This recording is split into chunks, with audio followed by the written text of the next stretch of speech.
ಇವತ್ತಿನ ವಿಡಿಯೋದಲ್ಲಿ ಮಕ್ಕಳಿಗೆ ಇಷ್ಟವಾಗುವಂತಹ ರೆಸಿಪಿ ಬ್ರೆಡ್ ಜಾಮ್ ಮನೆಯಲ್ಲೇ ಕಡಿಮೆ ಸಮಯದಲ್ಲಿ ಯಾವ ರೀತಿ ತಯಾರಿಸೋದಂತ ಈ ವಿಡಿಯೋದಲ್ಲಿ ತೋರಿಸ್ತೀನಿ.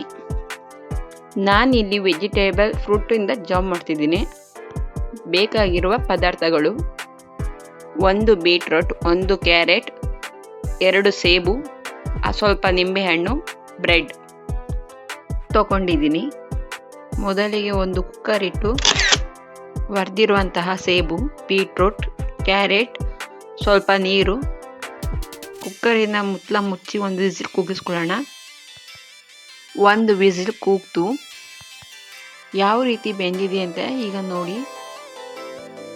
ಇಷ್ಟಾದರೆ ಸಾಕು. ಬಿಸಿ ತಣ್ಣಗಾರ ಗಂಟ ಬಿಡಬೇಕು.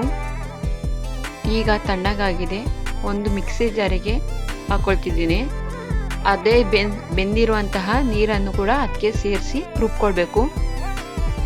ಜಾಸ್ತಿ ನುಣ್ಣಗೆ ರುಬ್ಕೊಳ್ಬೇಕು. ತರಿತರಿಯಾಗಿ ಇರಬಾರ್ದು. ಜಾಸ್ತಿ ತರಿತರಿಯಾಗಿದ್ದರೆ ಬ್ರೆಡ್ಗೆ ಹಾಕ್ಬೇಕಾದ್ರೆ ನೀಟಾಗಿ ಬರಲ್ಲ. ಅದಕ್ಕೆ ನುಣ್ಣಗೆ ರುಬ್ಕೊಳ್ಬೇಕು. ನೀರನ್ನ ನೋಡ್ಕೊಂಡು ಹಾಕೋಬೇಕು. ಜಾಸ್ತಿ ತೆಳ ಮಾಡ್ಕೋಬೇಡಿ. ಇಷ್ಟಾದರೆ ಸಾಕು. ರುಬ್ಬಿರುವಂತಹ ಮಿಶ್ರಣವನ್ನು ಒಂದು ಪಾತ್ರೆಗೆ ಹಾಕಿ ಗ್ಯಾಸ್ ಸ್ಟವ್ ಆನ್ ಮಾಡಿ ಕಡಿಮೆ ಉರಿನಲ್ಲೇ ಬೇಯಿಸ್ಕೊಳ್ತಾ ಹೋಗ್ಬೇಕು. ಕೈ ಬಿಡದೆ ತಿರುಗಿಸ್ತಾ ಕಡಿಮೆ ಉರಿನಲ್ಲೇ ಬೇಯಿಸ್ಕೊಳ್ತಾ ಇರಬೇಕು.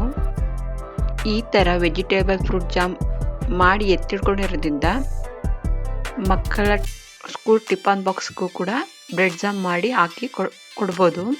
ಹಾಗೆ ಮನೆಗೆ ಬಂದ ಮೇಲೂ ಕೂಡ ಸ್ನ್ಯಾಕ್ಸ್ ಥರ ಕೊಡ್ಬೋದು. ಇಲ್ಲಿ ನೋಡಿ, ಸ್ವಲ್ಪನೇ ಈ ಥರ ಬೆಂದಿ ಗಟ್ಟಿ ಆಗ್ತಾ ಬಂದಮೇಲೆ ಸಿಹಿಗೆ ತಕ್ಕಷ್ಟು ಬೆಲ್ಲ ಹಾಕೋಬೇಕು. ನಾನಿನ್ನು ಸ್ವಲ್ಪ ಹಾಕೋತಿದ್ದೀನಿ. ಬೆಲ್ಲ ಹಾಕೋದ್ಮೇಲೆ ಚೆನ್ನಾಗಿ ಮಿಕ್ಸ್ ಮಾಡ್ಕೊಳ್ತಾ ತಿರ್ಗಿಸ್ಕೊಂಡು ಬೇಯಿಸ್ಕೊಳ್ಳಿ. ಸ್ವಲ್ಪ ಬೆಂದಿನೇ ಅದ್ರ ಬಣ್ಣ ಕೂಡ ಚೇಂಜ್ ಆಗ್ತಾ ಬರುತ್ತೆ. ಈ ಕಲರ್ ಬಂದರೆ ಸಾಕು. ಚೆನ್ನಾಗಿ ಬೆಂದಿ ಒಂದು ಅದಕ್ಕೆ ಬಂದಿದೆ. ಇಷ್ಟಾದರೆ ಸಾಕು. ಲಾಸ್ಟ್ನಲ್ಲಿ ಸ್ವಲ್ಪ ನಿಂಬೆ ರಸ ಹಾಕೋತಿದ್ದೀನಿ. ನಿಂಬೆ ರಸ ಹಾಕಿದ ಮೇಲೆ 1 ನಿಮಿಷನಾದ್ರೂ ಬೇಯಿಸ್ಕೊಳ್ಬೇಕು. ಇಲ್ಲಿ ನೋಡಿ ಯಾವ ರೀತಿ ಹದವಾಗಿ ಕಲರ್ ಕೂಡ ಬಂದೈತೆ, ಚೆನ್ನಾಗಿ ಬಂದೈತೆ. ಈಗ ಗ್ಯಾಸ್ ಸ್ಟವ್ ಆಫ್ ಮಾಡ್ಕೊಳ್ಳೋಣ. ಬಿಸಿ ಆರದ ಮೇಲೆ ಒಂದು ಬಾಕ್ಸ್ಗೆ ಹಾಕಿ ಎತ್ತಿಡ್ಕೋಬೋದು. ನಾನು ಕೂಡ ಒಂದು ಡಬ್ಬಕ್ಕೆ ಹಾಕಿ ಸ್ಟೋರ್ ಮಾಡಿ ಎತ್ತಿಡ್ಕೊತಿದ್ದೀನಿ. ಫ್ರಿಜ್ಜಲ್ಲೂ ಕೂಡ ಮಡಗ್ಬೋದು, ಹಾಗೇನೂ ಕೂಡ ಮಡಗ್ಬೋದು. ವೆಜಿಟೇಬಲ್ ಫ್ರೂಟ್ ಜಾಮ್ ಮನೆಯಲ್ಲೇ ಯಾವ ರೀತಿ ಮಾಡೋದಂತ ನೋಡಿದ್ರಲ್ಲ, ಇದೇ ರೀತಿ ನೀವು ಕೂಡ ಮಾಡಿ. ಯಾರು ಕೂಡ ಮನೆಯಲ್ಲೇ ಮಾಡಿದ್ದಂತ ಹೇಳೋದಿಲ್ಲ, ಅಂಗಡಿಯಿಂದ ತಂದಿದ್ದಂತ ಅಂತಲೇ ಹೇಳ್ತಾರೆ. ವೆಜಿಟೇಬಲ್ ಫ್ರೂಟ್ ಜಾಮ್ ಯಾವ ರೀತಿ ತಯಾರಾಯ್ತು ಅಂತ ನೋಡಿದ್ರಲ್ಲ. ಈಗ ಬ್ರೆಡ್ಗೆ ಹಚ್ಚಿ ಸರ್ವ್ ಮಾಡಿ ತೋರಿಸ್ತೀನಿ.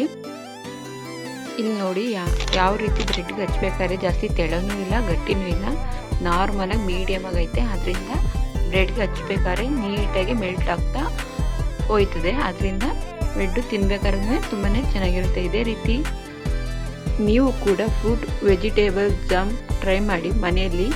ಚೆನ್ನಾಗಿ ಬಂದರೆ ಕಮೆಂಟ್ ಮಾಡಿ.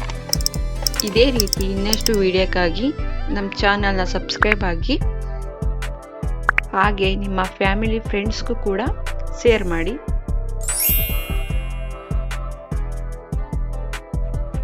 Thanks for watching.